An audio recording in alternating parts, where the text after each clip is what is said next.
Okay, hello everybody. Welcome to today's webinar. I hope you can all hear me. Please shout if you can't. We are just dealing with a few technical issues, but in the meantime, I think we should get started. So Matt Reed from CCRI will be joining us as our host for today.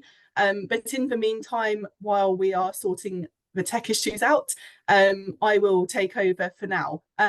So today's webinar, we are going to be introducing TerraSafe, which is an exciting new EU and UKRI funded project, which is working with local communities to combat desertification.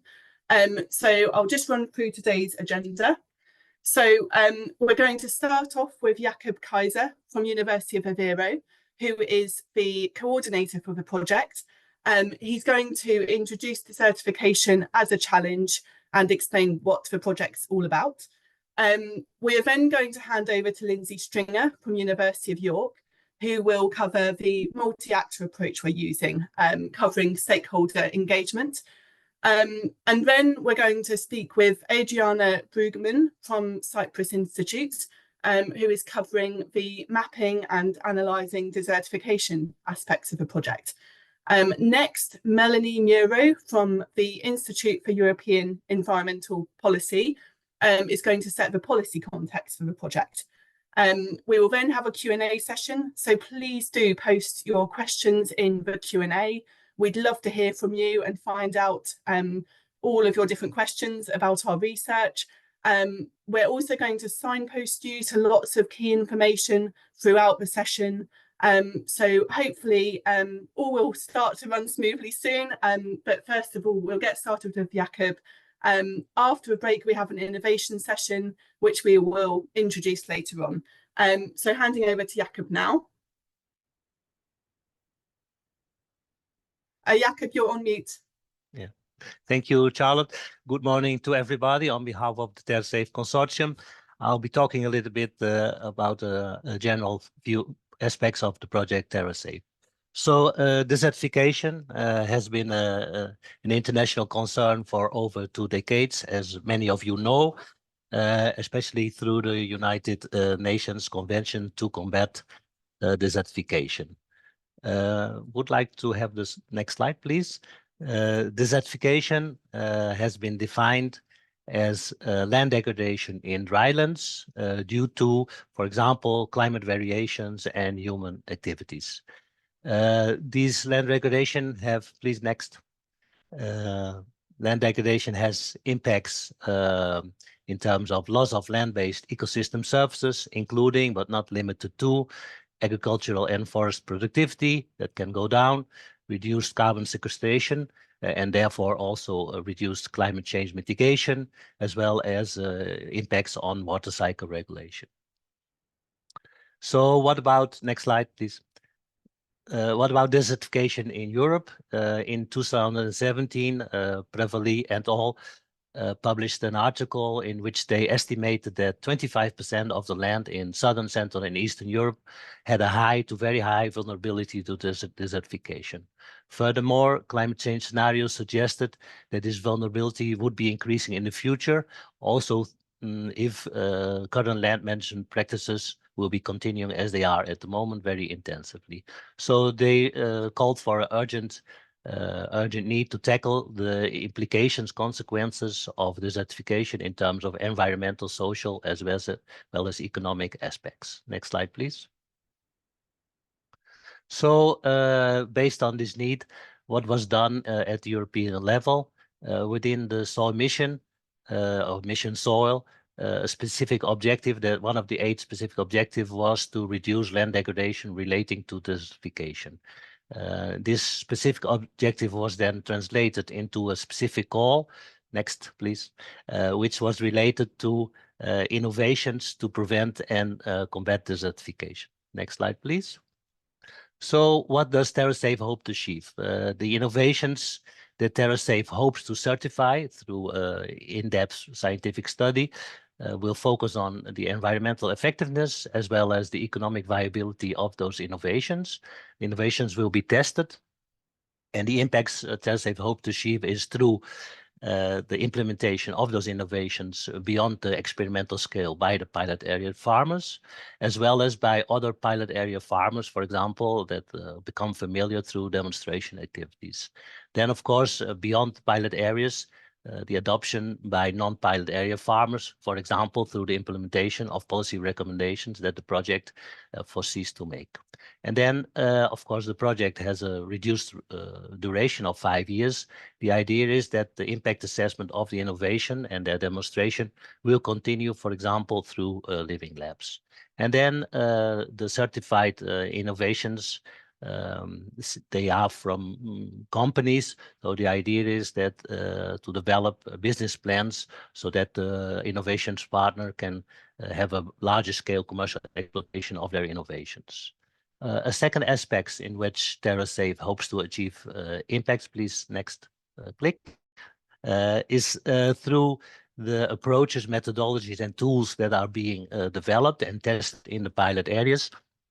And what we are hoping is they will be taken up in part or entirely by other desertification-prone communities. And in fact, we already have a spin-off project, which is in Portugal, where there will be a Portuguese pilot area. Next slide, please. So how does TerraSafe foresee to achieve these impacts? The key to the project is a multi-actor approach, which focuses or tries to empower local communities so that they themselves can work on preventing and combating desertification, increasing desertification resilience. So it's all about co-developing, co-implementing, co-assessing the cost effectiveness, co-demonstrating, co-disseminating, and co-promoting the widespread adoptions of the innovations that we will be testing, which are nature-based, technological, and social.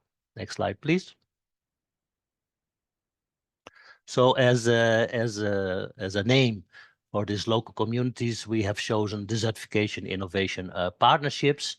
And the pilot, as you can see in the scheme, the pilot area stakeholder community is at the center.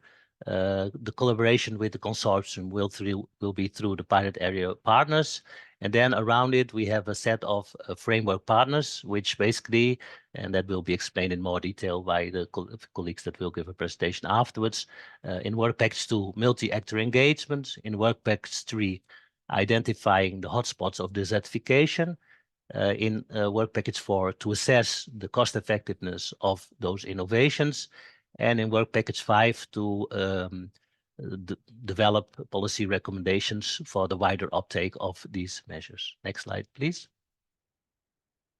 So the consortium has 17 or 18 partners, I always forget, divided in two groups. So the innovation partners, which are companies who have developed already solutions that are close to the market in some cases are already on the market. And then we have the framework partners who are developing the methodologies, and the pilot area partners who are coordinating the work in the pilot areas. In fact, the place where the project will be working more concretely. Next slide, please. So we don't have one partnership, but we will have 5 partnerships. The idea is that they will be interconnected. They are spread over Southern and Eastern Europe. And actually, the 5 partnerships deal with different aspects of desertification. So in Italy, we are dealing with depopulation. In Romania, with vegetation and more particularly forest decline. In Spain, with water scarcity. In Cyprus, with soil degradation due to loss of organic matter, and soil degradation also in Tunisia, but linked to soil desalination in particular. Next click, please. So in terms of approaches, the work in Italy will be quite different because it deals with human populations. So it has a narrative analysis and compares 2 areas which has contrasting depopulation patterns. And the focus there is on social innovations, whereas in the other areas, as will be explained later on, the work is more experimental. So the idea is that those partnerships will also connect to other communities across the world where there are also issues with desertification vulnerability. So next click, please. Sorry, I like a lot of clicks. Yeah, thank you. That was it. Lovely. Thank you, Jacob, and good morning, everybody.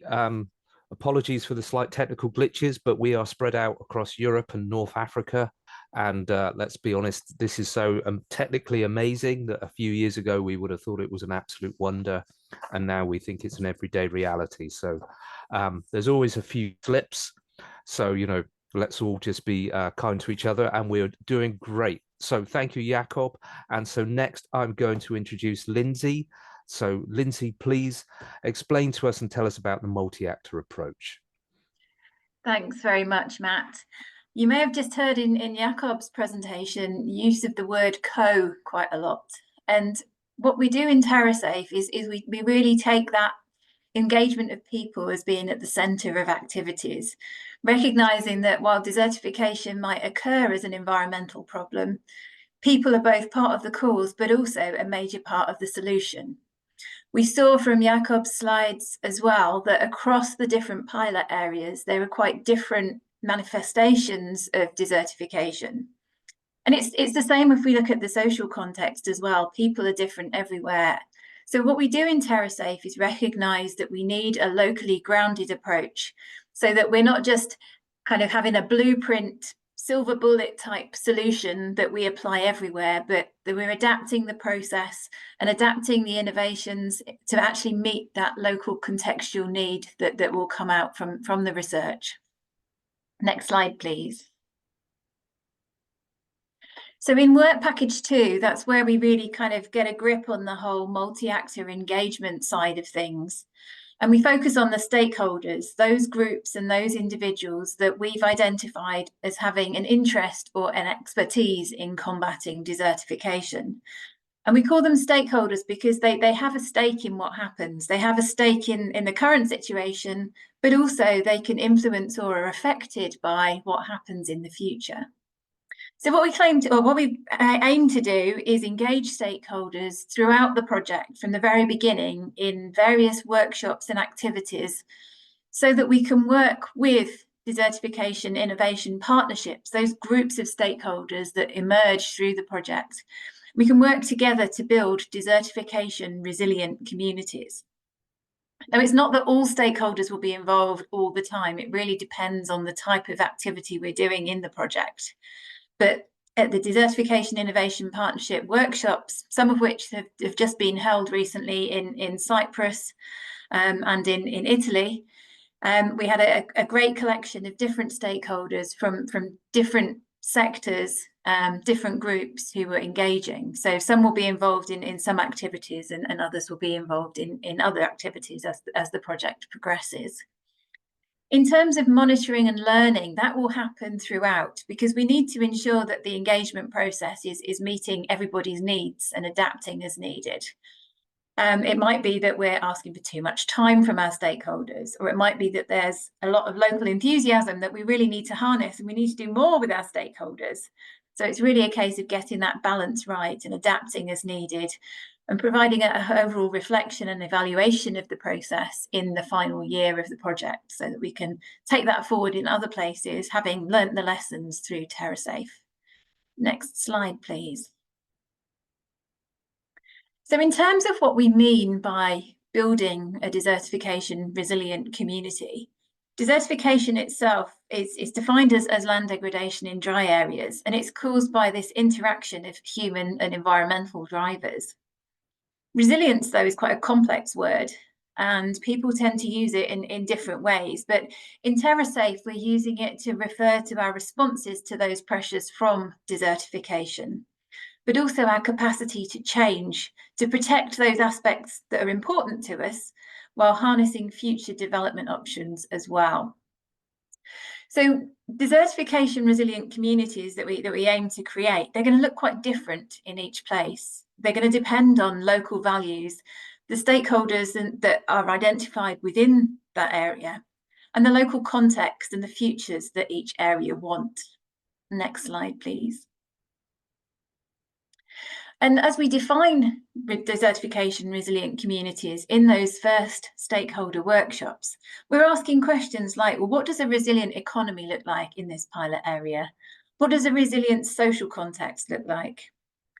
And what does a resilient environment look like? And how does it then support those economic and societal aspects?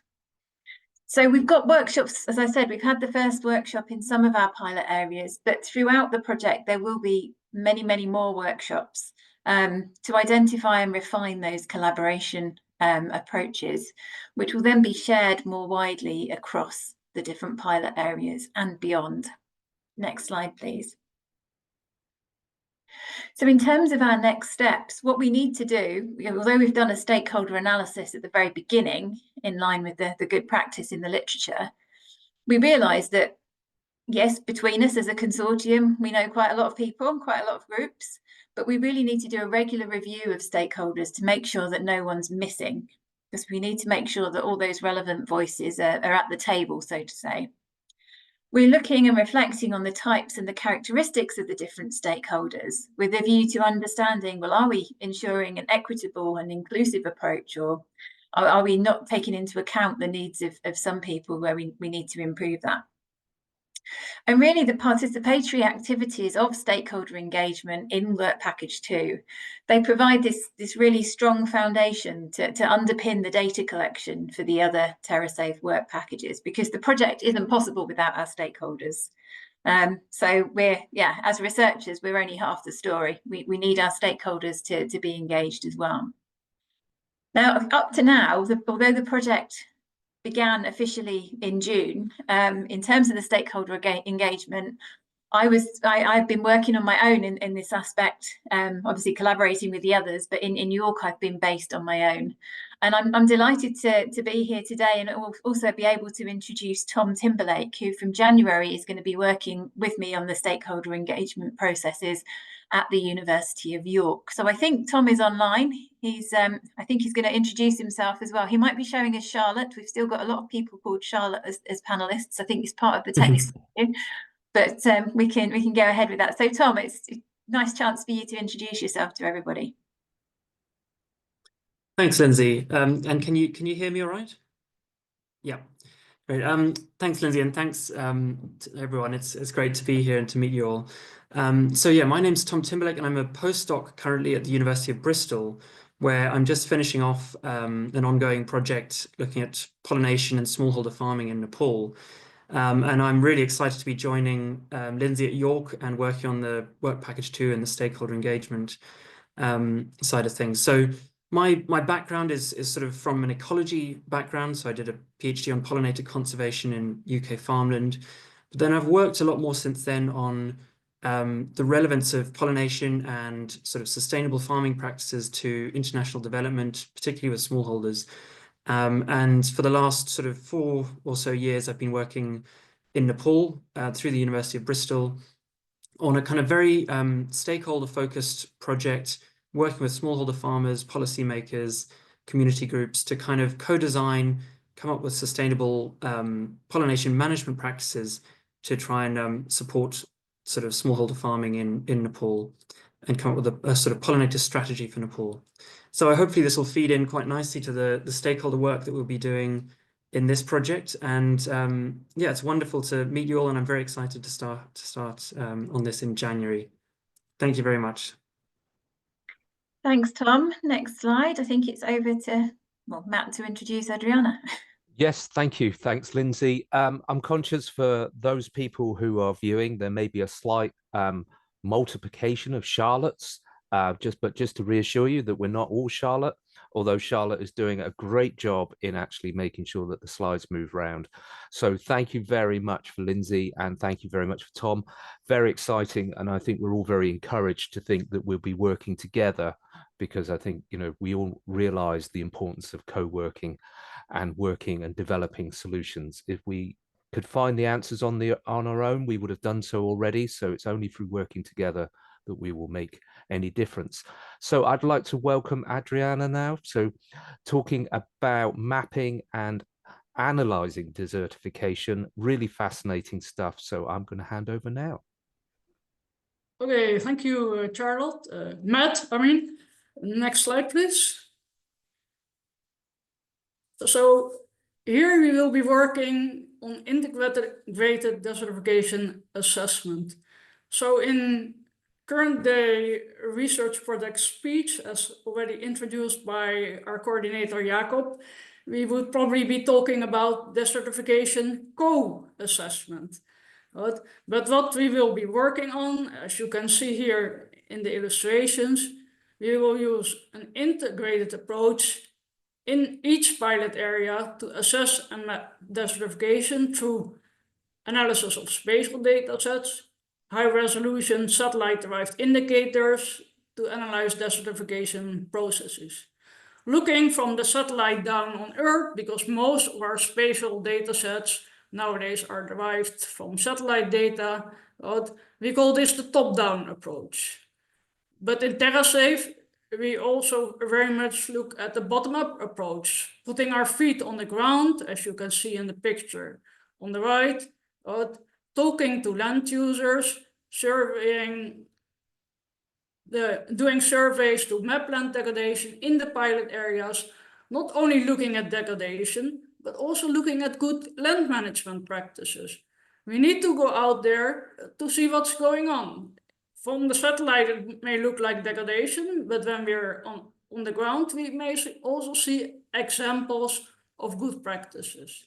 But with this analysis, both bottom-up and the top-down, we aim to identify degradation hotspots in the pilot areas, which could be used for testing the innovations, what we will be doing in TerraSafe, and looking also at local innovations, so both innovations brought from outside through the project, but also considering the use of locally identified good practices. And then finally, we will deliver an online GIS app, which should be an easy to use tool and should be not another decision support system which goes out of use after the end of the project, but data layers which we can use in our current day GIS and mobile app mapping tools. Right? So here we also see that there's a co-development, making something that all people can use now and after the end of the project. Next slide.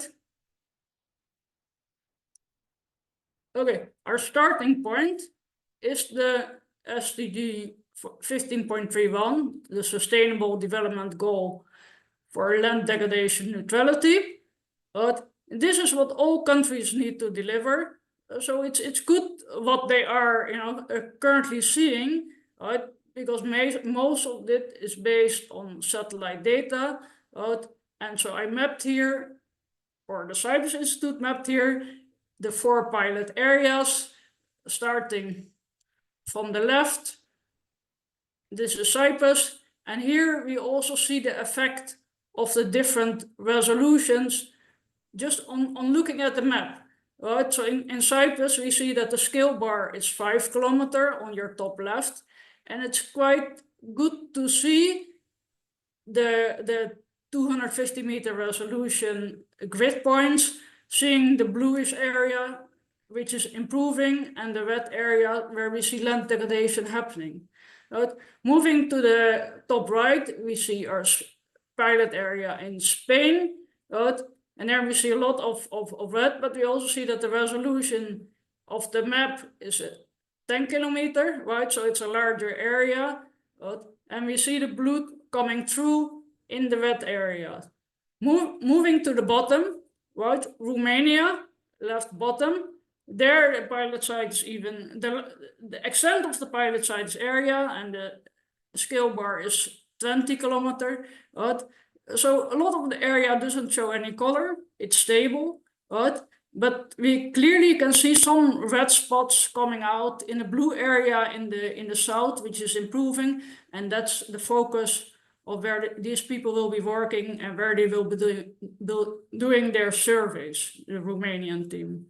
Then looking at Tunisia, it's a very, very dry and harsh environment. As you can see, it looks like a desert, and it is a desert, but you can see a bluish area. It's irrigated area, irrigating from groundwater resources. It's like an oasis, but inside the blue area, you also see the red spots of degradation. And here, I mean, we see that clearly you need to have this as an app because you need to zoom in because the scale bar here shows 50 kilometers scale. Right? So the land degradation neutrality indicator has 3 sub-indicators: land productivity change, soil organic carbon change, and land cover change. Right? At the moment, on these maps here, we're using only 7 different land uses. Right?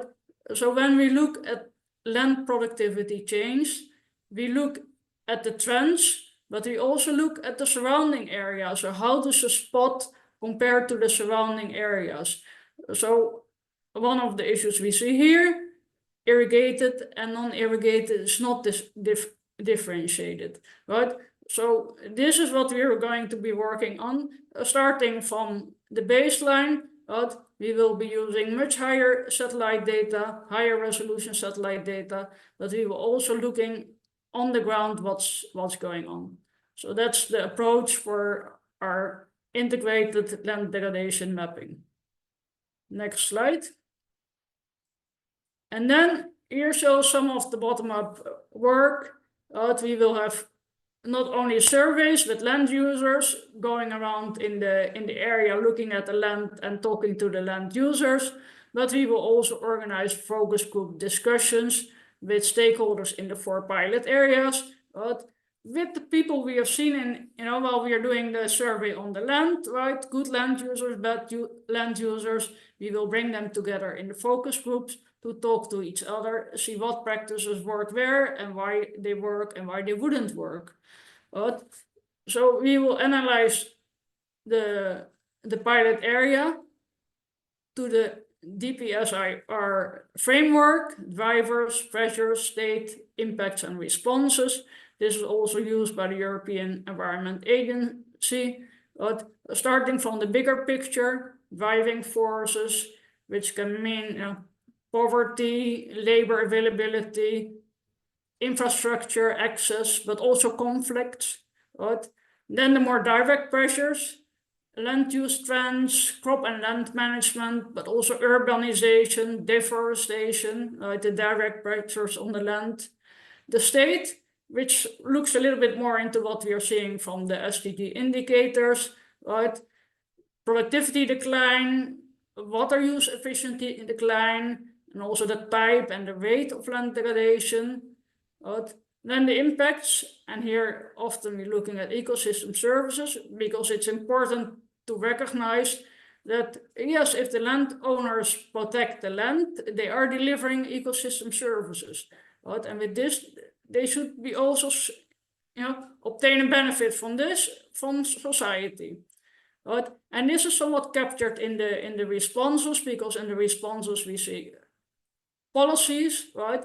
And land management practices, right? But also how the policies can improve the support of the land management practices. So this is to get the understanding of why desertification happens and what do we need to do about it. Our Italy case study has a slightly different approach. It's a pure social science case where they're working with the land users on a narrative analysis, looking at depopulation and land abandonment in agricultural districts. Next slide. Okay, what we also aim to do is to develop an international community of practice on desertification assessment. In Jacob's presentation, you already saw the Mediterranean map and you saw the global map. And in my presentation, you saw maps at 4 different sizes of pilot areas. There are many, many different approaches, and they all have some good points and some bad points. But it's very important, if we want to combat desertification, that we cooperate together and all use the best sciences. So this is what we would like to see more cooperation between the scientists, researchers, practitioners on desertification assessment. So we are looking at cooperation, research and innovation projects and initiative, AGP Soil, the EU Soil Mission projects, the LIFE projects, PRIMA projects, national projects, other initiatives. But also, of course, eventually our work will go into the European Soil Observatory. So they're also one of our co-developers, our co-assessment people, but because it needs to remain also, out there for the larger public, not only for the pilot areas. International organizations such as WOCAT, World Organization for Soil Conservation Approaches and Technology, ISREC, the International Soil Institute based in Wageningen, and FAO.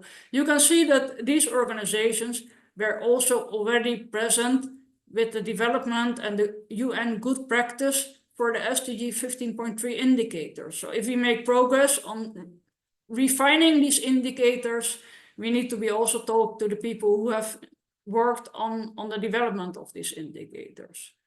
So please contact us through the TerraSafe website if you would like to join being part of the experts working on desertification assessments. Thank you. Brilliant. Thank you very much, Adriana. Just to repeat to everybody, I think that was really good to see that the science is going to join up with the existing initiatives.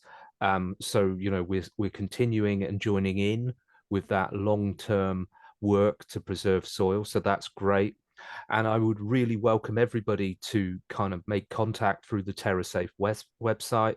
Susanna's just put the link in the chat for you to follow. There are newsletters. We're across all of the social media you could think of. So you can make contact with us in all sorts of ways, but we would really welcome and value your participation.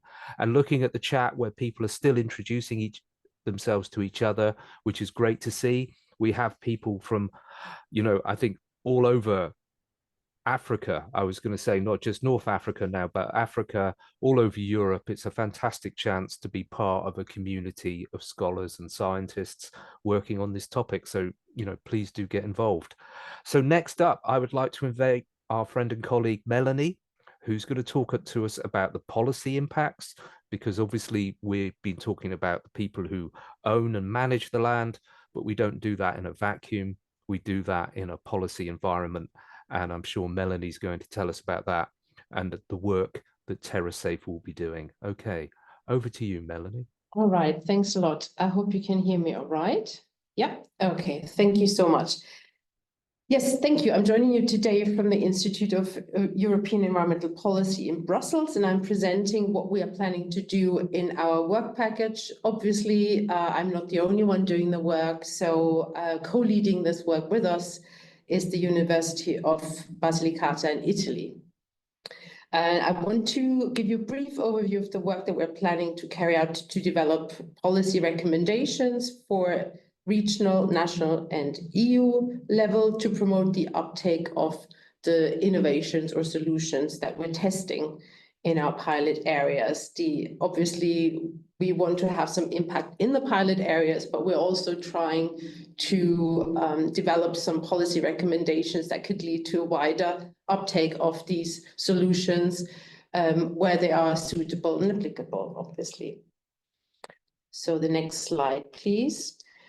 Before I sketch out what we are planning to do, I wanted to briefly introduce the policy context in which we are operating.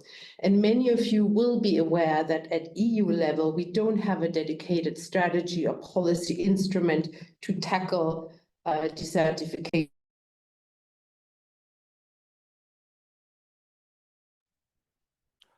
Okay, we just lost Melanie for a moment there. I think we've lost Melanie's audio.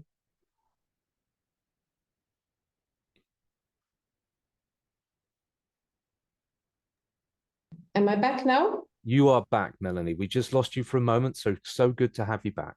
Please carry on. Sorry, yeah, I don't know what's happening. It's a technical challenge today. So I'll try to continue and keep an eye on my audio. So as I just said, we don't have a dedicated EU strategy or policy to address desertification. But as we already mentioned earlier, there is a United Nations Convention to combat desertification.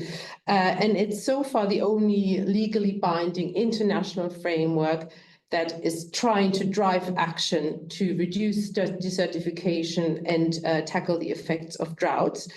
The European Union, as a union of 27 individual countries, has signed up to the convention, and around half of the member states have actually declared themselves as being at risk of desertification. And this group not only includes Southern European member states, which you might expect, but also Central and Eastern European countries. And I think that reflects also what we saw in, for example, Adriana's slides, which covered also our case, a pilot site in Romania. What happens if you declare yourself as at risk of desertification? You are asked to draft a national action program outlining actions you're trying to take to combat desertification. But as the name says, it's mainly a strategic document and doesn't always have the real impact that we need to make changes on the ground.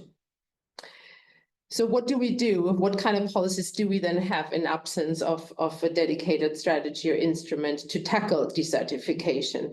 What we have at the EU level is mostly a range of sectoral and environmental policies and instruments that allow us to regulate activities that cause desertification, to incentivize activities that could prevent or reduce desertification. And we also have instruments that allow us to increase data, monitoring, knowledge training, etc. And I just listed on this slide a non-exhaustive list of causes of deforestation and relevant EU policies. And you see we have a range of types of instruments. Some are more strategic, covering the environment in general. Some are legal mandatory instruments focused on very specific sectors.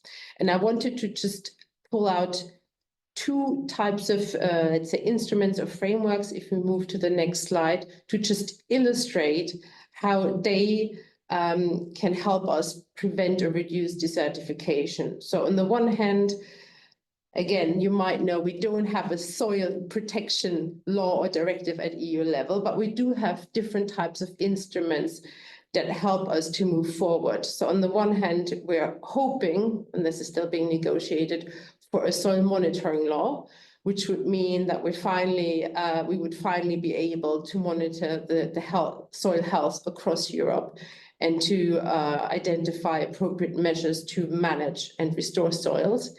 We also have the new EU Soil Observatory, which Adriana mentioned, which will greatly increase our data and knowledge, again, to drive actions, but also to feed into research and innovation. And speaking of research and innovation, obviously TerraSafe is funded through the Soil Mission and Horizon Europe, our research framework program, which also helps us to increase our knowledge when it comes to approaches to tackling desertification. On the other hand, we have lots of sectoral policies that might help us address some of the causes of desertification. And one, obviously, is the Common Agricultural Policy. Agriculture is one of the main drivers of soil degradation and thus desertification. But at the same time, it has as one of its objectives to foster sustainable development and efficient management of natural resources. And how do we do that? For example, farmers receiving subsidies on the common agricultural policies, they do have to comply with a set of good agri-environmental conditions, some of which are specifically about soil health. For example, there is a need to keep soils covered for certain periods throughout the year.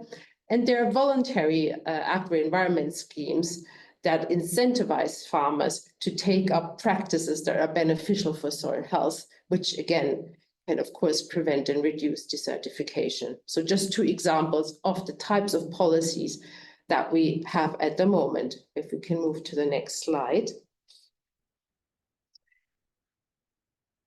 So what are we planning to do as part of TerraSafe? I just gave you a very brief overview of the policy context. And the first step for us is to understand how the current policy framework that we have, how do these policies already help us to combat desertification? So we're reviewing the instruments that already exist at EU level, but also in the member states or the countries where our pilot sites are located, to try to understand what is already in place. Is it effective? Where are the gaps? Where do we need new instruments, different instruments? How can we make them more effective? And then we want to explore the question of what kind of policies are needed to promote the widespread adoption of innovative solutions against desertification. And this is again something that we do in a co-design and assessment process, similar to how we are approaching the work in other work streams. And the idea is to develop a framework to co-design and assess different policy needs and instruments, and to then adapt this framework to the very specific conditions of each innovation partnership and pilot areas, and to then develop together policy actions that could support the uptake of the innovations that we're testing.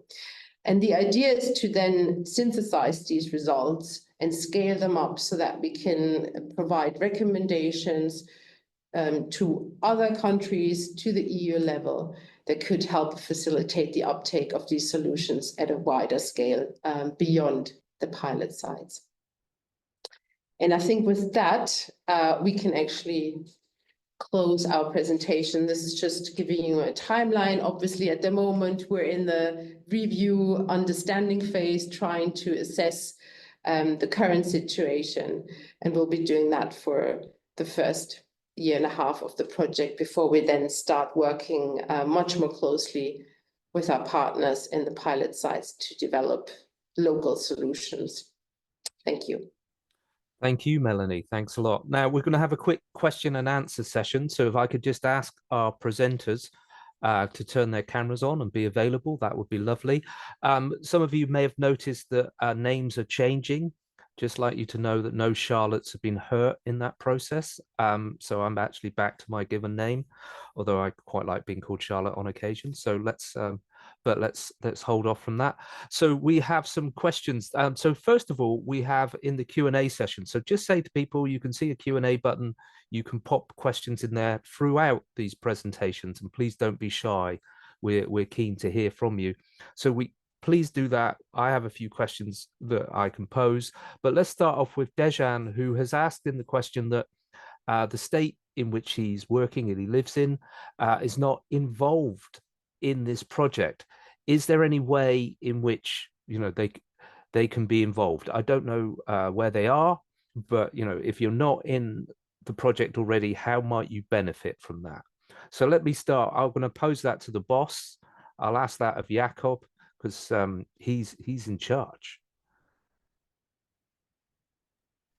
Well, I'm only in charge to the extent that pilot area partners or the partnerships will have to decide on the involvement of people outside the project in their activities in the pilot areas.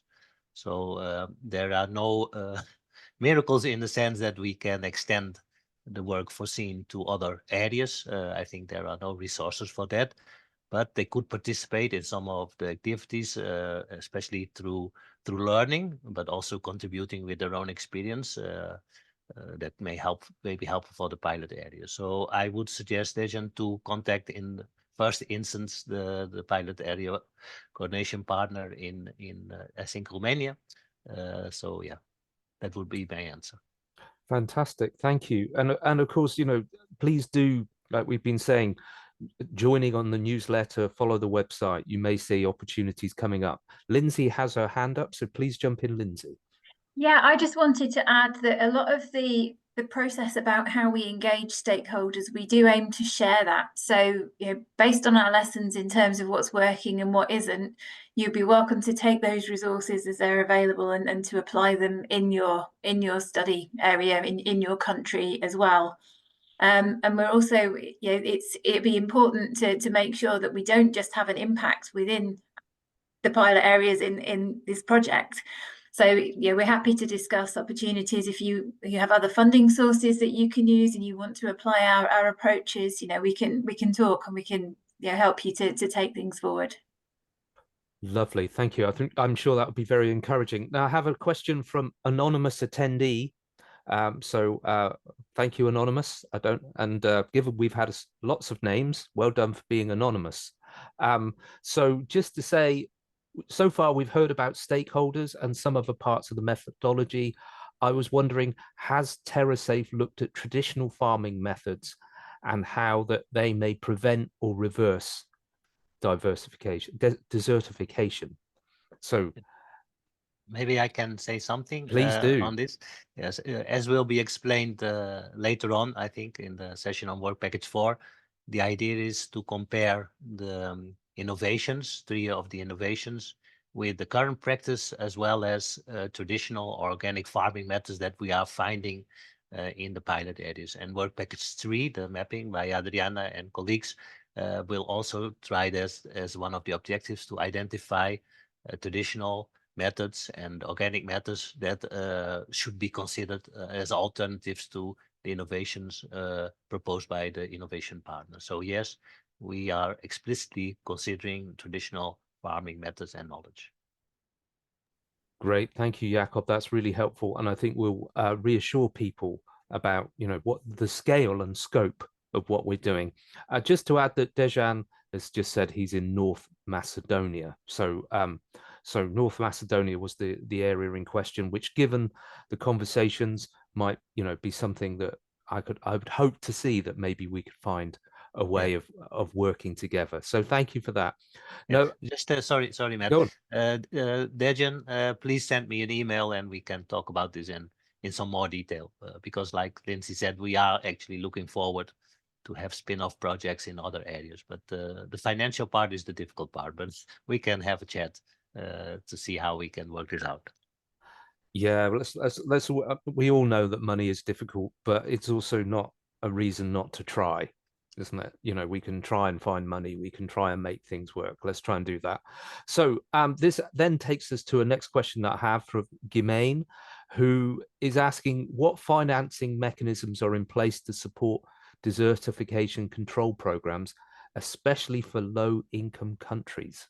Now, I'd have to say that is beyond my span of knowledge, so I'm just looking along who might know. Jakob, Melanie, Lindsey. Lindsey's hand is in the air. I can jump in on this through the UNCCD, because quite often governments that I can't remember how many parties the UNCCD has at the moment. I think it's most countries in the world have signed up to it. And they have a resourcing unit called the Global Mechanism, which helps work with governments to identify sources of development aid funding for low-income countries that can tackle desertification as part of a whole range of different environmental issues that are addressed. The Global Environment Facility is another one, and depending on exactly which country you're based in, there may be national level schemes as well, other donor schemes and so on. So if we look at how tackling desertification fits in the grand scheme of financing, there's a lot of money being thrown at climate change at the moment. And desertification is kind of the little sister of the climate change convention. But a lot of the efforts to tackle climate change can also help to tackle desertification. So there's a lot of scope for synergy between those funding sources. And as there's been an increase in emphasis on things like nature-based solutions as well, and indeed the innovations that we're going to be testing in TerraSafe come under the umbrella of nature-based solutions. So hopefully as funding opens up a bit more for that as well, that will make more resources available to support those desertification control programs. Great, that's really encouraging. And I think also, again, it's thinking about looking under the bonnet, isn't it, to sort of see, just because something's badged as climate change or something else, let's get down into the details, and it may well be something that's applicable. Now I have a few hands up, so I can let people speak. Now, just the way we're going at the moment, if we all disappear in a puff of smoke, don't worry, but we'll come back. So I think I've got Daniela Radu was the first person to put their hand up. So please unmute yourself and see whether this works.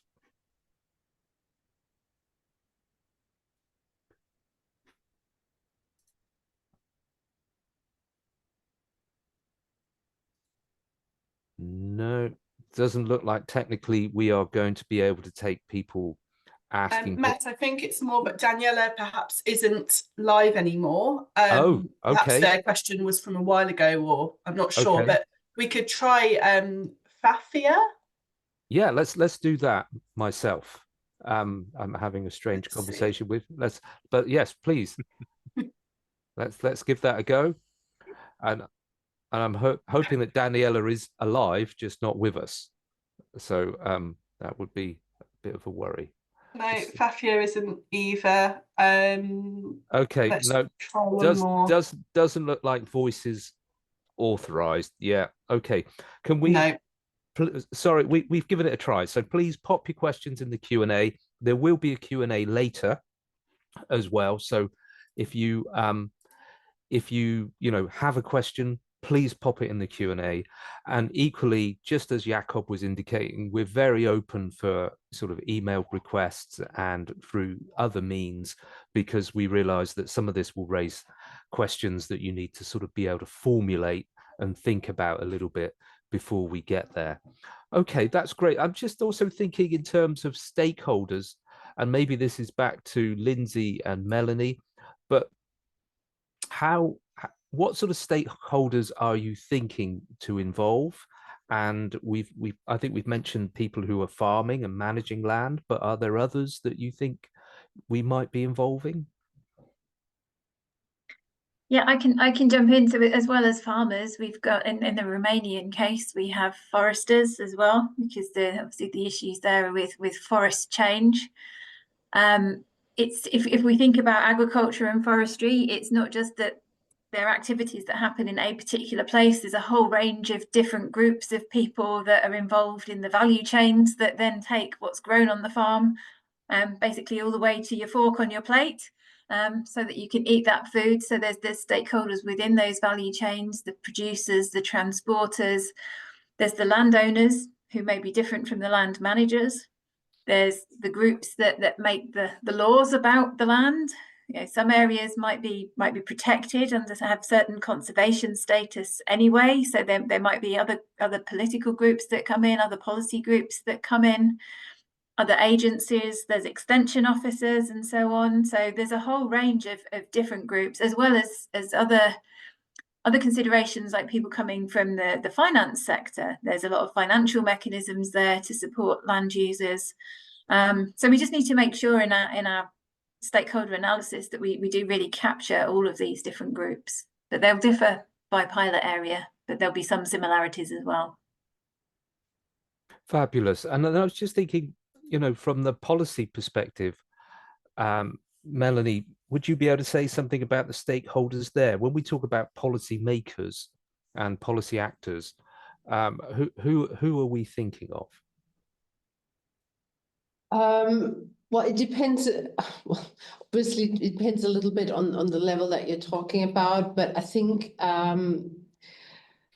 thinking about the EU level right now, I think it's quite important that we make sure we involve people from different kinds of sectors. We just had the question about financing. A lot of times the financing or the funds are placed with one specific area. Everyone knows most of the money goes into agriculture right now. And there are lots of discussions going on at the moment about changing that, or maybe starting new funds to finance nature restoration and transitions to more sustainable agriculture.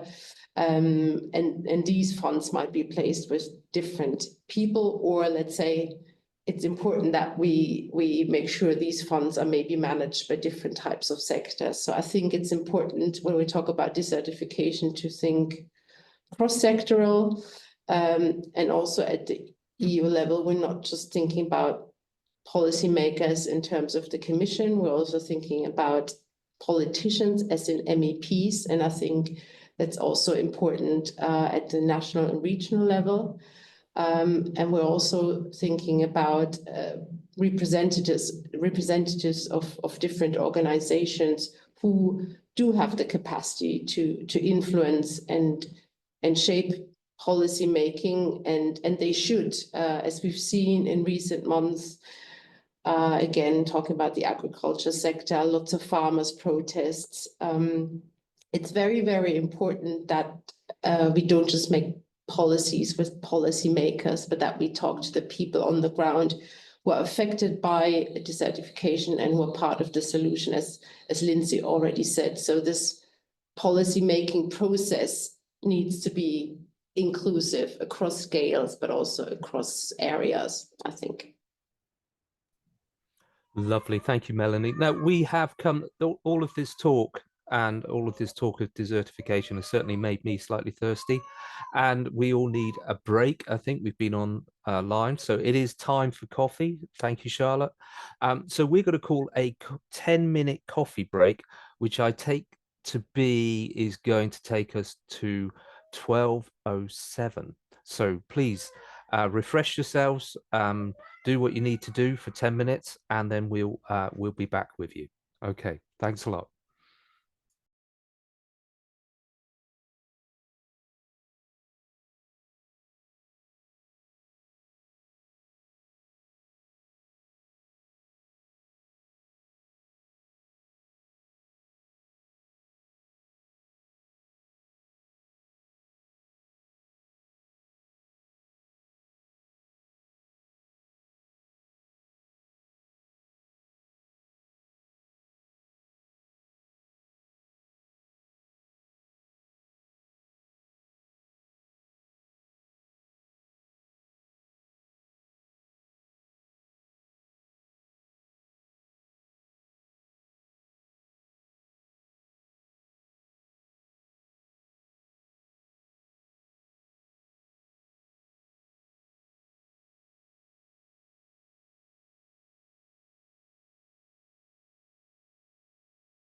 Hello, everybody. Welcome back. I hope you've had a break. We'll just have a gentle reintroduction to allow people to run back to their desks and just for the coffee to brew a little, or your cup of tea, or whatever you're having. So the next session is very exciting. We're going to be talking with and about the innovations that we are suggesting and introducing to people. So that's a very novel and different part of TerraSafe, and Yanis will be joining us shortly to talk about that. So that's coming up.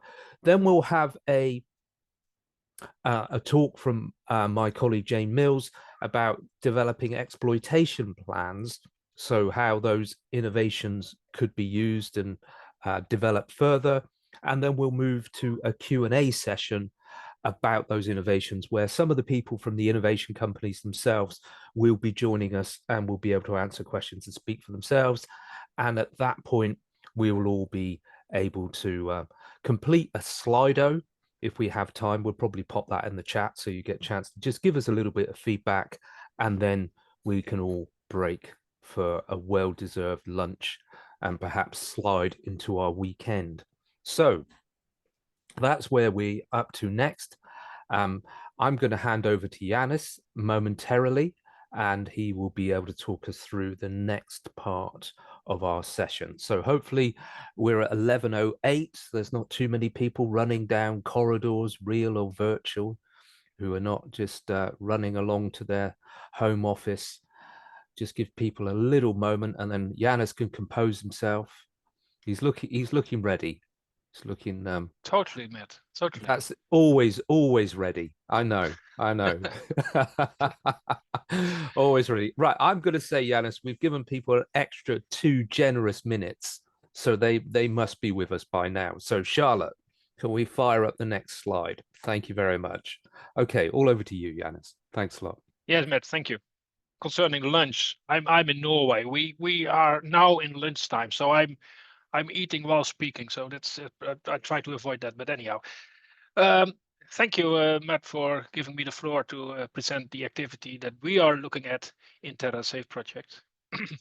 It is called Demonstrating and Assessing Traditional Organic Practices and Innovation. You're moving a bit too fast, Charlotte. Sorry.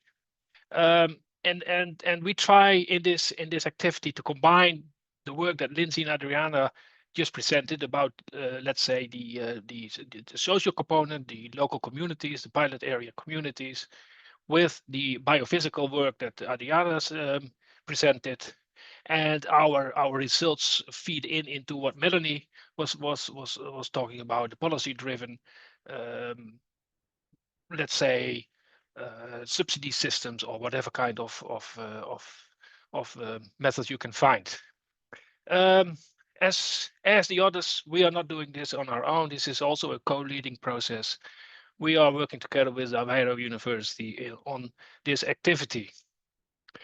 So what I will do, I will not talk too much about the work within TerraSafe. The focus here is on the innovation technologies, or the innovation partners in the project, and how we're going to use their products to be implemented in the pilot areas.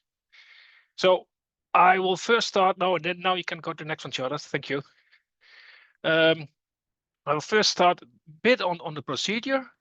What we do here is we are, in the first step, let the innovation partners tailor-make their proposals tailored to the pilot areas in the project.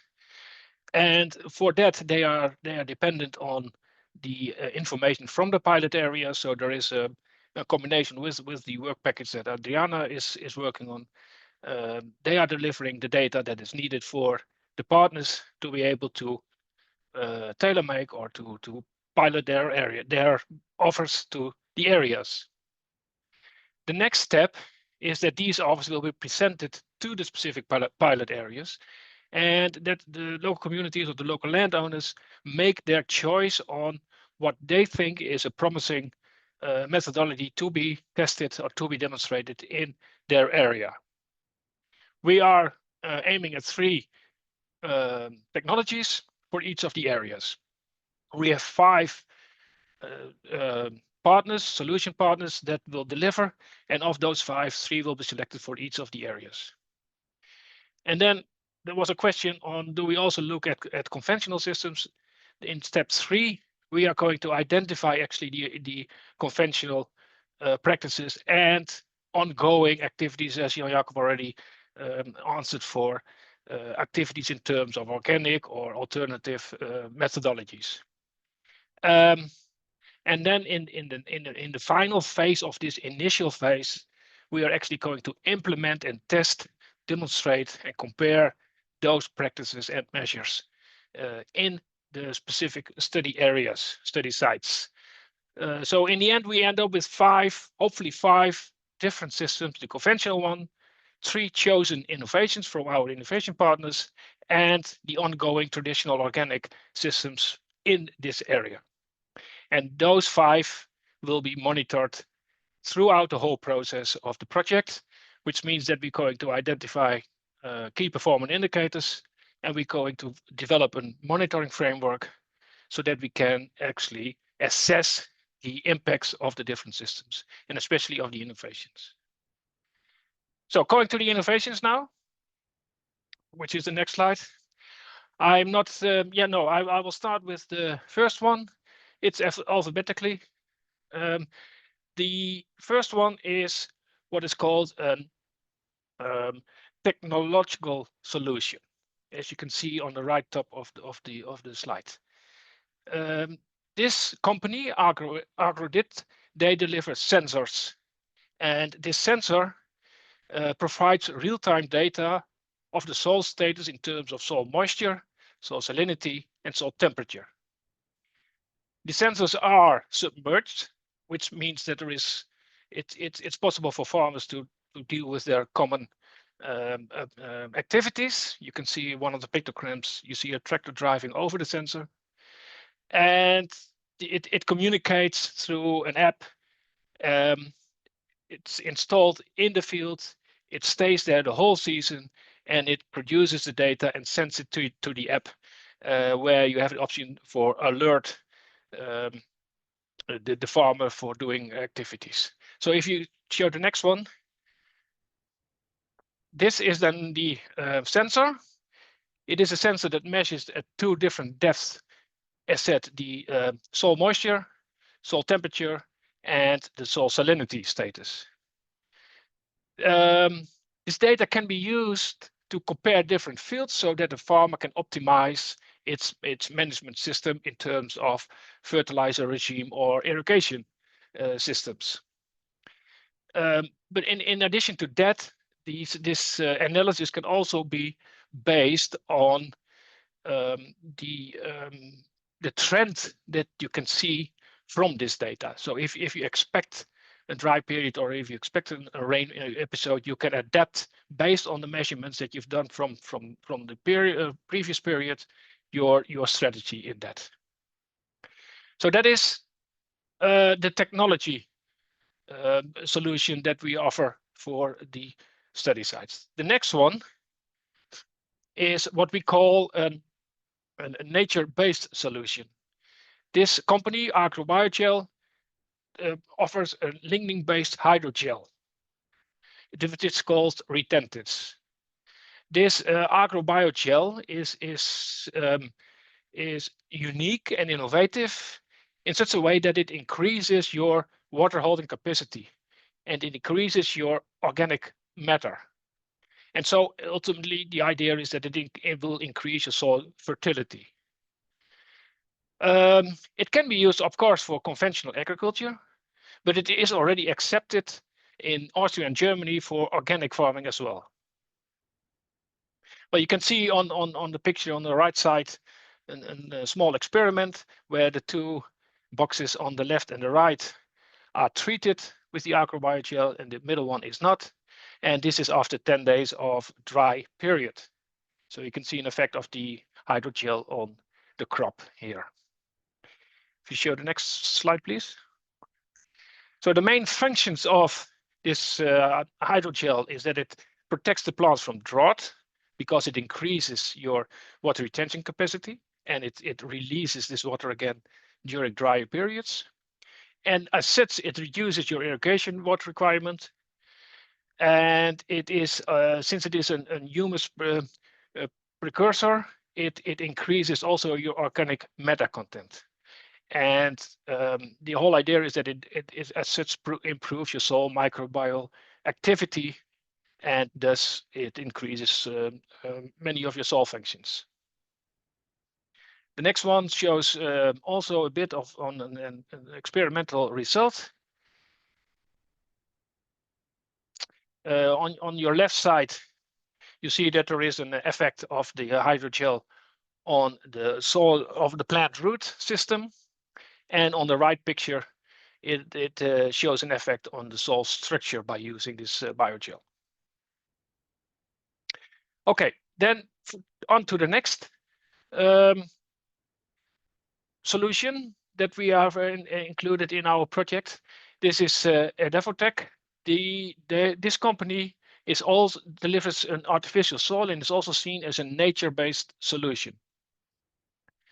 What this artificial soil is basically a combination of organic and inorganic waste, which is put back on a degraded area so that that area can become fertile again for plant production. The whole idea is that by using organic and inorganic waste, you will increase your water retention capacity and you will deliver extra nutrients for plant growth. And since it includes organic material, it increases your carbon sequestration. And the idea is that this soil will be locally made within the area. So there is no long distance transport needed for creating the soil and using the soil at the local level. So if you show the next slide, it shows the difference between, let's say, conventional compost and the artificial soil that we talk about here. Conventional compost consists of organic waste, and which will be composted and then mixed into your existing soil, whereas the artificial soil is built up of organic waste, included construction and demolition waste, and biochar. So it forms a whole new soil, an artificial soil, which will be put on top of your degraded soil. So if we then go to the next provider, this is also a nature-based solution. In Stolte, they are delivering EcoChar. And EcoChar is a combination of compost and biochar. It is made by pyrolytic reactors, and they produce the biochar component of the EcoChar. They are already in use in a lot of different land uses, different systems.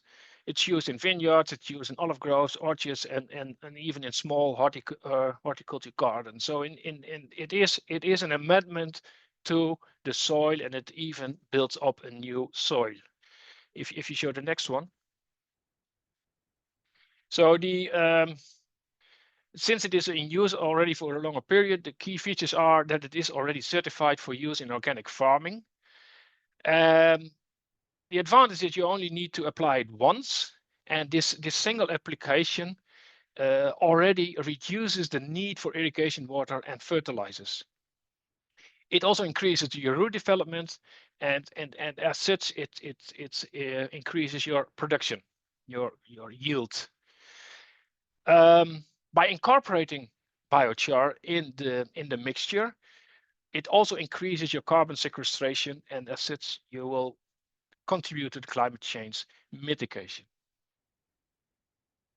So let's go to the last one. And this is a social solution, as we call it, which means it's not a technical one, it's not a nature-based solution, it's a social solution. And they offer a scheme for local communities to work on circular use of waste material. What is done here is that these kind of schemes will be tailor-made for the areas, and they are co-owned by the local community. So they are totally self-running, and they are not dependent on third parties from outside the community. It is really a community-driven technology or scheme of handling the circular circle of the waste in your area, of the green waste in your area. If you take the next slide. So some of the key features of this methodology, of this scheme, is that the compost production is adapted to and by the local area.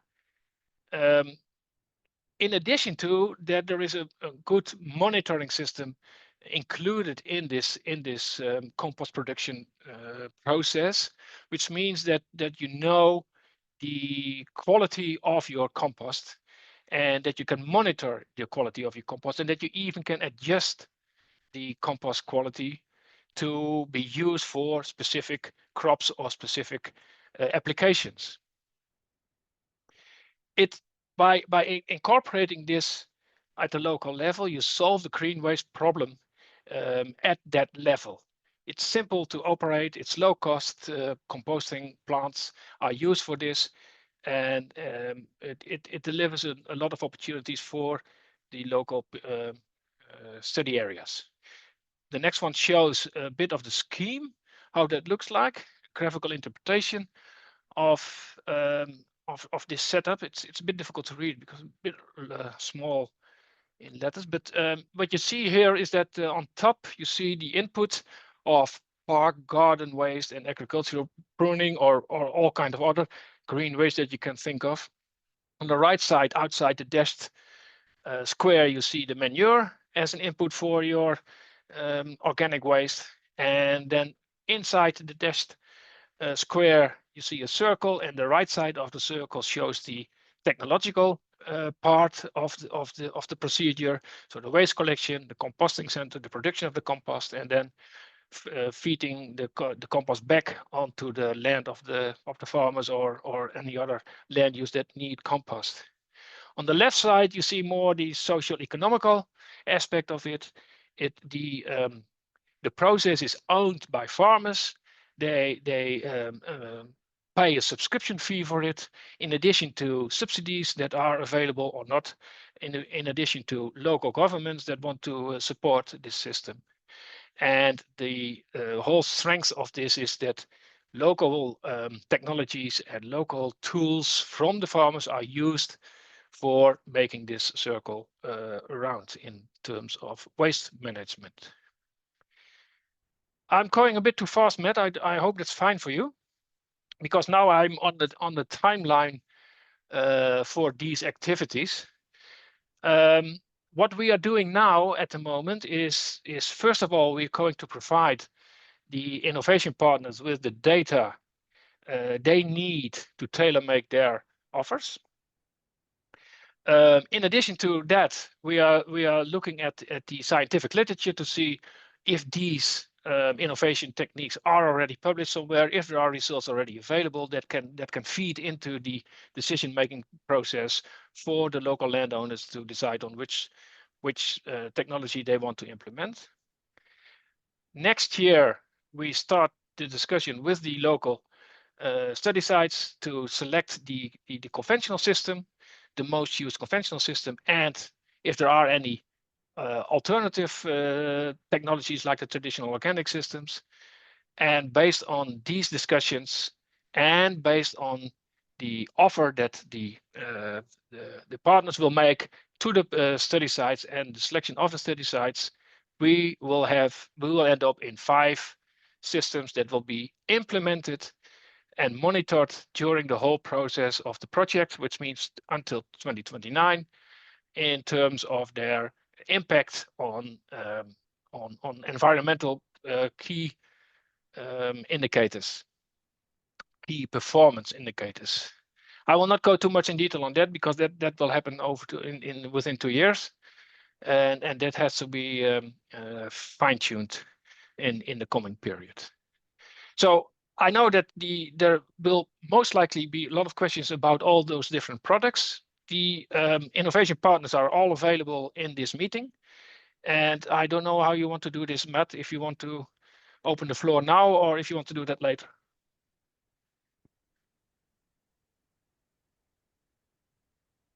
You're muted, Matt.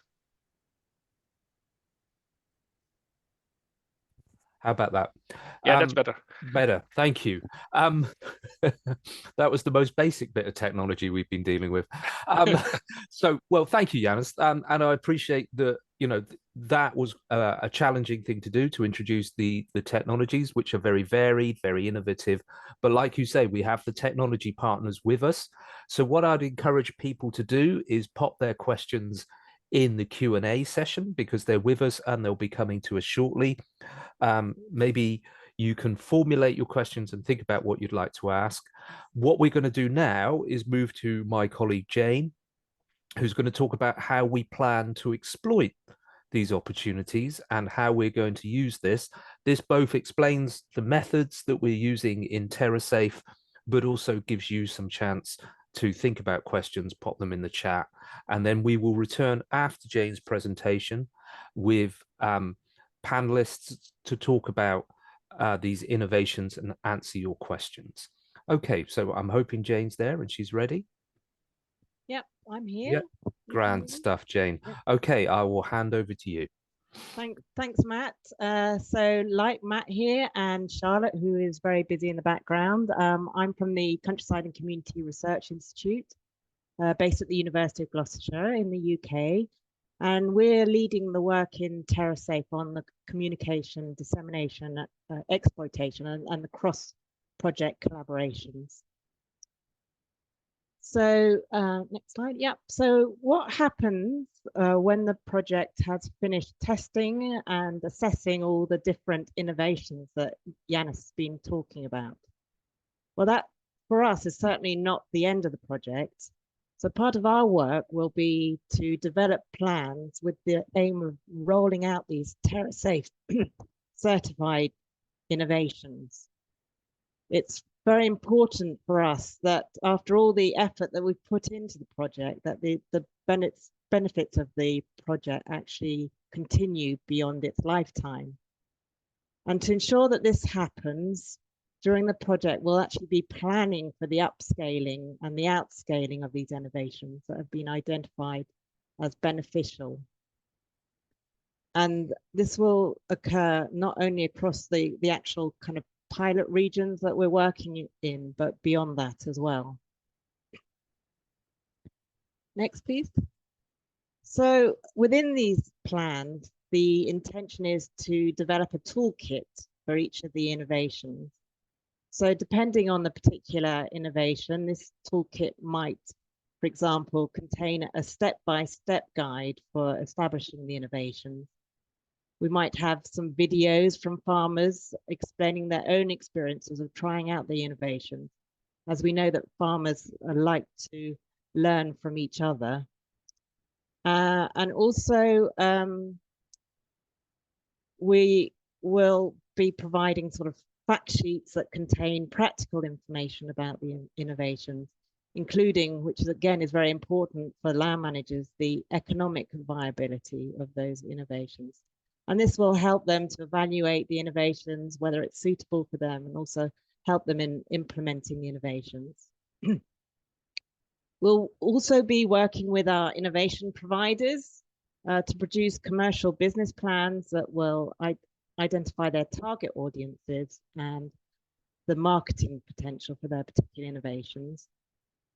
And then finally, the plan will identify ways to continue engagement with partnerships with other projects and networks that we've kind of developed over the course of the project, including the soil mission living labs and the lighthouses, with the aim of eventually encouraging the uptake of these innovations across a much broader area. So really, that's our plans, and the ultimate aim then is to ensure that we achieve a lasting legacy for TerraSafe to combat desertification. So that's all I have to say. Thank you. Now we'll move to the questions and answer session. Thank you, Jane. Thank you very much. I think that just helps complete the picture for people about what our plans are, about how we're going to take these technologies, introduce them, work with people in our co-productive way, and then hope to embed a legacy for TerraSafe. So I think that hopefully is really helpful for people. Okay, we have a Q&A session now for the innovation partners. So I think it would be just really helpful for those innovation partners just to introduce themselves. I can see some of them because clearly I've met them before. So I can see some of them on screen, and I can see some of them currently disguised as a Susanna, which is perhaps not helpful unless you are Susanna. So I'll ask people to introduce themselves on alphabetical order, which is how Yanis introduced them from their innovation companies. So I think I've seen Gibson. Gibson, can you just say hello and introduce yourself and say just a couple of sentences about agrobiogel? Hello, I hope everybody, you can hear me? We can hear you loud and clear. Correct. Thanks. I'm looking the other side because this is where my screen is. So we are agrobiogel, and agrobiogel is, let's say, a very young company. I invented agrobiogel when I was at the University in Vienna, Austria. So what is the purpose of agrobiogel? It's a water-absorbing polymer, which is wood-based, lignin-based already. So what it does is, when it rains or when you irrigate, it takes the water, stores it, and then slowly release it to the plants. And this way, the plants, on one hand, you reduce on irrigation plus associated costs. Second, if it is you don't have irrigation and you are depending on the rain, what it means is, if there's no rain for, say, 3 weeks or a month, then your plants can use this water in the hydrogel. So as also said already, it mimics humus and actually degrades into humus, which means by putting agrobiogel, you are really converting even deserts, 100% sandy soil, into agriculture productive soil. That is, it traps the nutrients, keeps the nutrients, increases microbial activity. In a way, we're making degraded soils back into agriculture productive soils. Beautifully done, Gibson. Beautifully done. So just hold on there. We'll wait for some questions. I'm sure people are punching in questions. There is a question about cost. Yeah, we will come back to it. We will come back to it.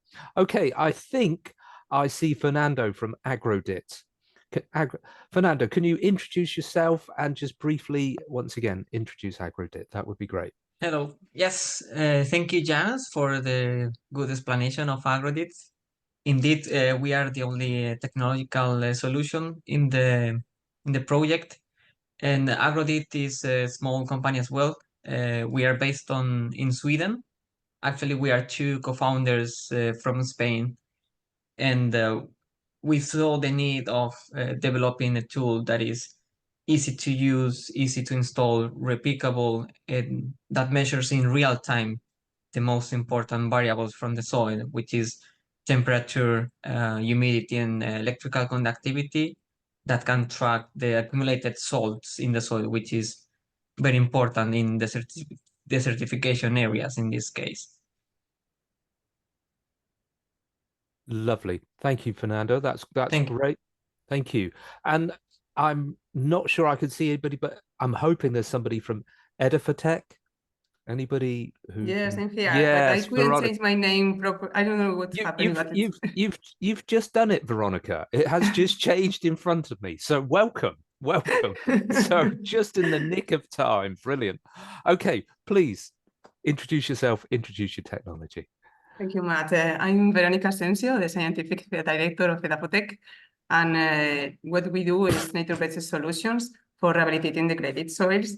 And in this case, for TerraSafe, we would like to apply our artificial soils that are made with organic and inorganic wastes. Of course, they are previously selected, characterized, and mixed in a proper amount of proper proportion.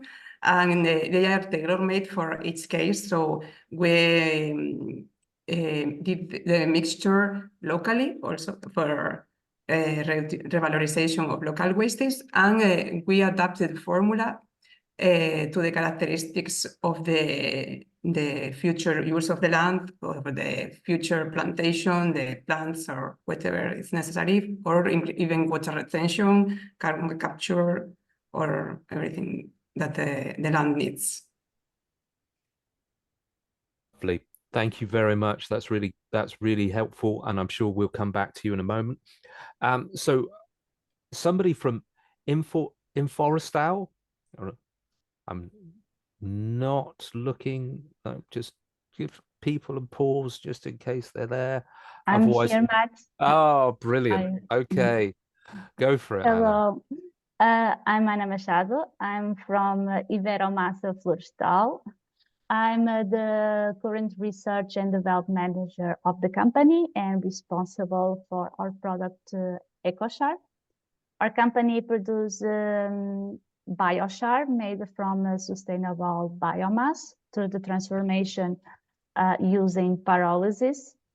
And this biochar is a really high porous material with a high content of carbon, and it acts in the soil like a sponge. It has a high capacity of retaining water as well as nutrients. When we have excess of nutrients being released by compost or fertilizers, we can catch it and retain in our porous material, and it will be released to the plants as they need it, as well as happens with the water.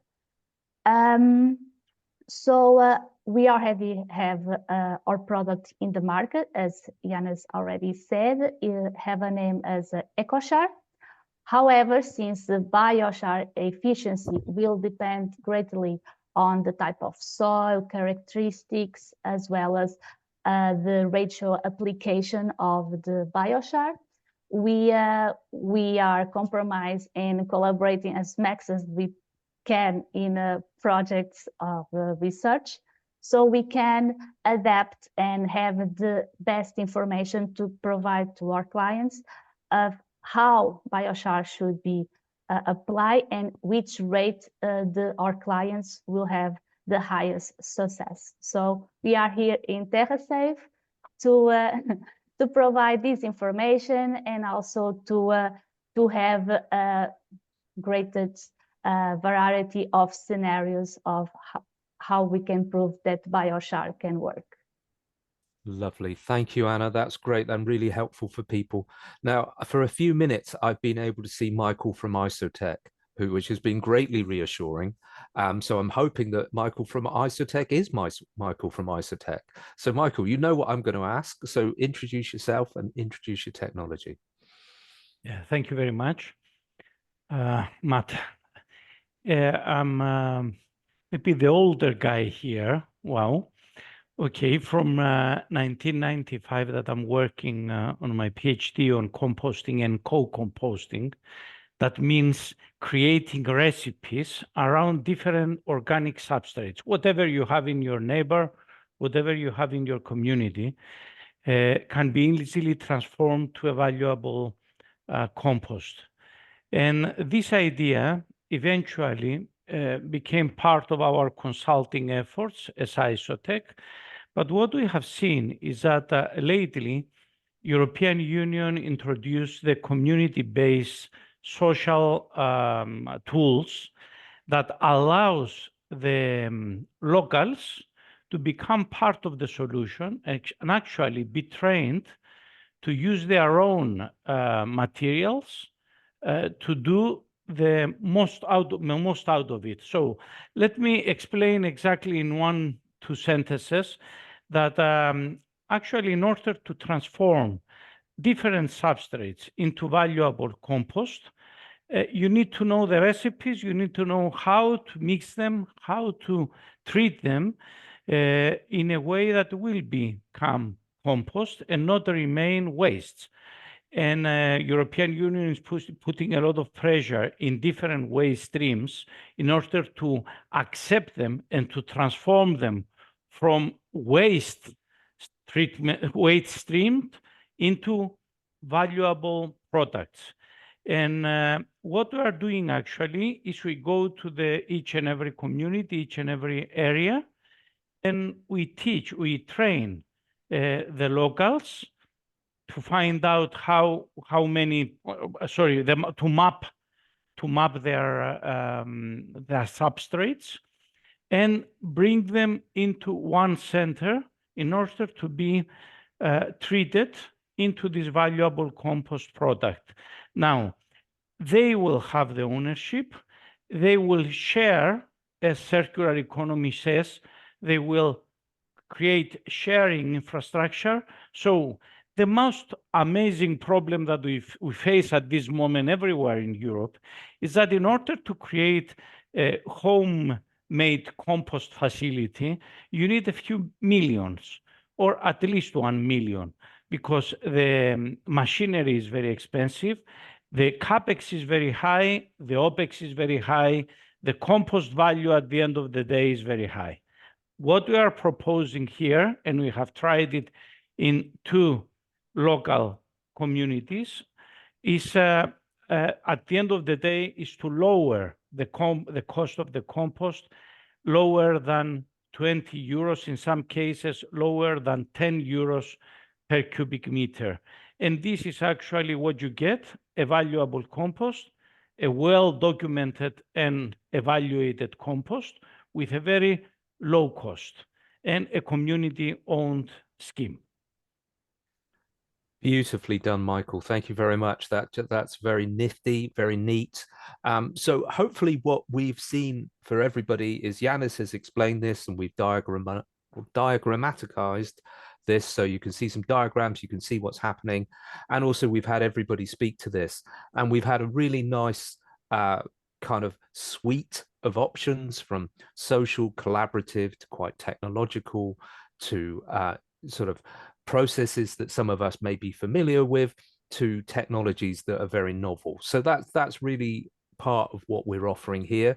In the chat, you will have seen links to all of these innovations, so you can follow them up in detail, and I'm sure they would really welcome questions and approaches from you.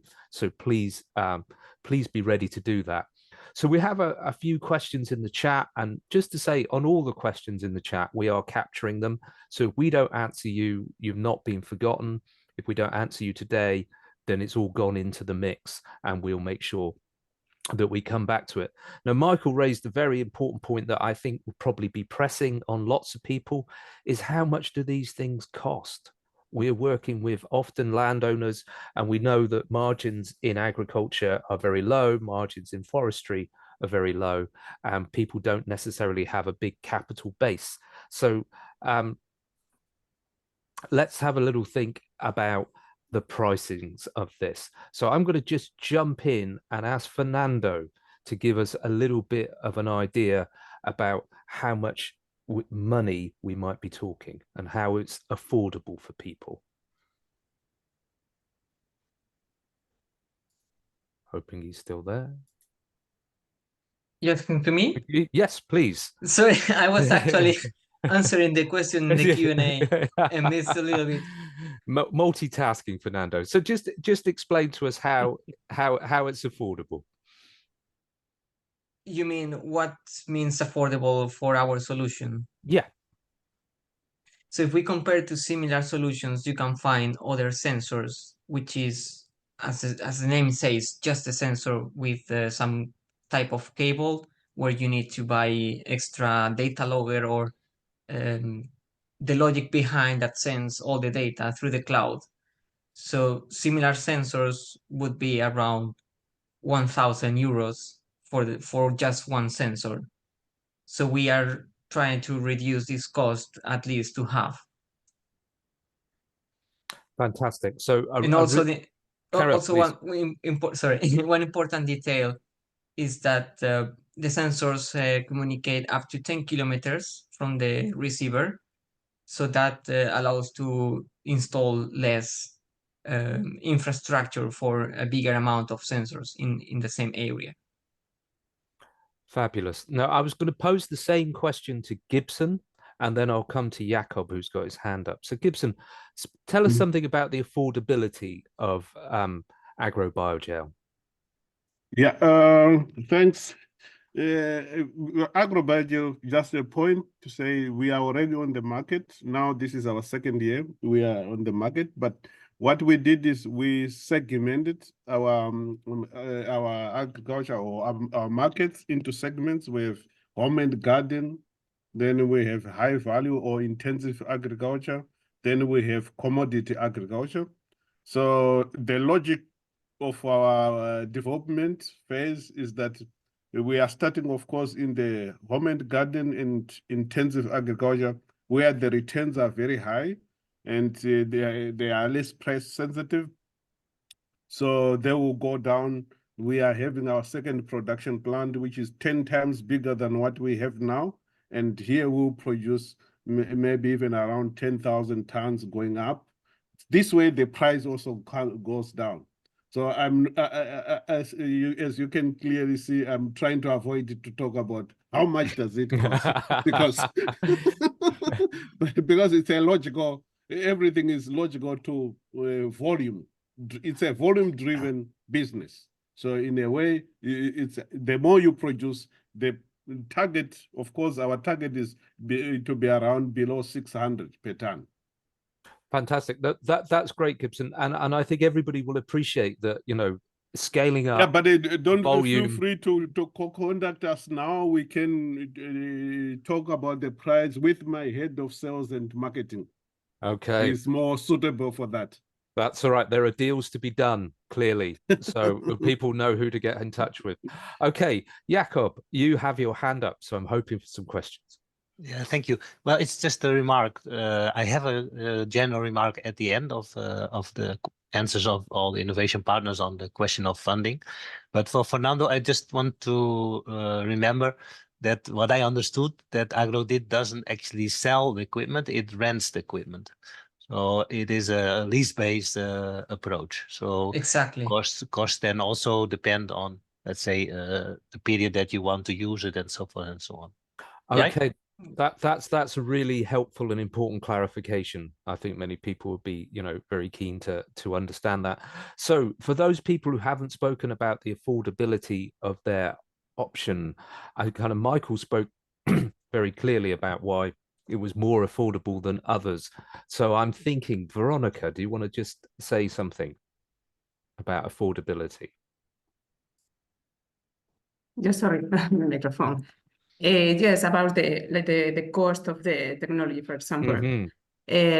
We, for example, in the case of TerraSafe, the elaboration of the artificial soil will be in charge of the agriculture, so the landowners could do it. For the experimental things that we're going to do, of course, we are in charge, but thinking about the future use of the artificial soils, they can do it by themselves. So they can spend like 10 or 15 euros per ton or something like that.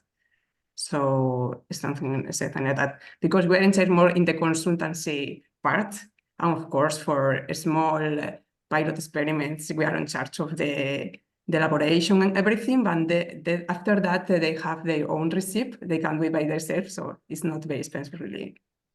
Lovely, thank you very much, Veronica. And Anna, do you want to speak again to this question of affordability? I can speak a little bit. I think biochar, like the other technology, will depend greatly on how will be used. For example, one thing is the biomassa Florestal have is a commercial price for Portugal. Use one general biomass that is our feedstock.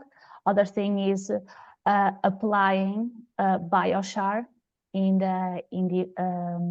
different locations will have different prices, because imagine biochar production will depend of, are you going to use feedstock that you as a landowner, agricultural owner, have as a residue in your farm, like prunings of orchards, like if you have vineyard prunings, you can transform them in biochar using your own equipment of producing biochar, or subcontracting a local company that produce biochar to do that transformation for you. And like this, you have circular economy. You are also reusing your own residues, and you are putting in the soil to increment the productivity of that specific culture. So I think the price will really depend on the strategy that you are going to use, using the technology solutions that we are providing here as example in TerraSafe. Lovely, thank you. And I just want to go back to Michael, who does have his hand up, just to give him that equal opportunity. So Michael, please. Yes, just to say that it's also a matter of policies and national and European policies that we have to keep in mind for each and every of the products and the services we are discussing of. I will give you an example. European Union gave a very specific and strict instruction to Cyprus that we have to raise the content of soils, a concentration of organics in soils from less than 1%, from 0.2 to 1%, into at least 3%. That means from a few calculations that we have to use at least few million of tons for the next few years of some kind of organic going into the soil. So it depends from what we have in mind. If it's a very specific introduction of a specific product that we need to have, or if it's a widespread effort to bring organics back to the desertified areas of Europe. So that's why each and every, I must say, each and every product actually answers to a certain need. And this is something that we have to keep in mind. That's why for our effort is to bring as much as possible of this organic matter back to the soil, which other products is in different angle and could be used for different purposes. Thank you very much. No, thank you, Michael. And I think that's a really lovely tone to have, that, you know, this isn't about a fight to the death or doing each other down. This is about working for a greater mission of, you know, conserving and preserving our soils, building them up, fighting the loss of the soil and, you know, associated climate change and biodiversity. So, you know, this is about building us all up and experimenting and innovating to do so. So Jakob, please join us. Yes, thank you for giving me the floor again. Just as a final remark about the question of costs, which is of course a very important question, is that we recognize the importance of that in TerraSafe. And so in the solutions to be proposed by the innovation providers, we'll have predefined that there will be 3 different cost levels: low, middle, and high. So this also allows pilot areas, taking into account their own economic situation, social situation, to decide how much money they actually want to spend in improving their soils and getting better soil quality, but also better production. Okay, so we don't have here, we're not talking here about one cost per solution. It depends very much on application rates and of course other factors as well that we need to take into consideration. But it is explicitly contemplated in TerraSafe, just to make this very clear. Lovely, thank you, Jakob. Okay, the time is upon us.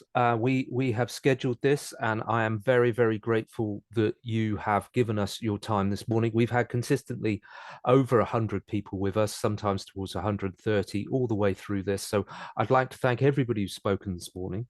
our innovation partners for taking time to join us as well, because I appreciate, you know, they're trying to build up companies and do those kind of things, so time is precious. In the chat, you will see a Slido has appeared. Please click that link and give us some feedback about how we can do this better in the future and how we can tailor this to your needs. So please make use of that Slido to feed back to us. Charlotte has put on the screen all of the ways in which you can get in touch with us and be involved. There will be a recording of this and you can see all of our innovation partners. The key to it is obviously the website. Many people will find lots of things new and interesting in the newsletter in particular.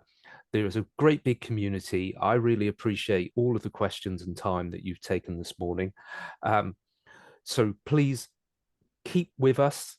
This is a beginning. It's a really exciting beginning. I think this summer has shown all of us how important this work is, wherever you are. You know, you may have been under the blistering sun all summer, or like me, under the torrential rain, or you may have had both, or you may have been watching the fires burning in the hills around you. You know, we know the importance of this. We know how vital this is. It's a journey that we're going to make together, and I'm really excited that we're at the beginning of it in TerraSafe. It's lovely to see a community of people stretch across the EU and beyond, not forgetting our friends and neighbours who are part of that. We all know why we're here in terms of, you know, cultivating that resilience, restoring the earth. So really, really great to have your company today. So we're going to finish up. We're going to stop recording and we're all going to go for our lunch. I appreciate some of you may have broken already and had to eat your lunch during the presentation. But let me wish you a really great afternoon and a wonderful weekend, and that, you know, you and all the people that you love are safe and well this weekend. So thank you very much for your participation. We're going to stop now, so feel free to leave, but thank you once again. Take care.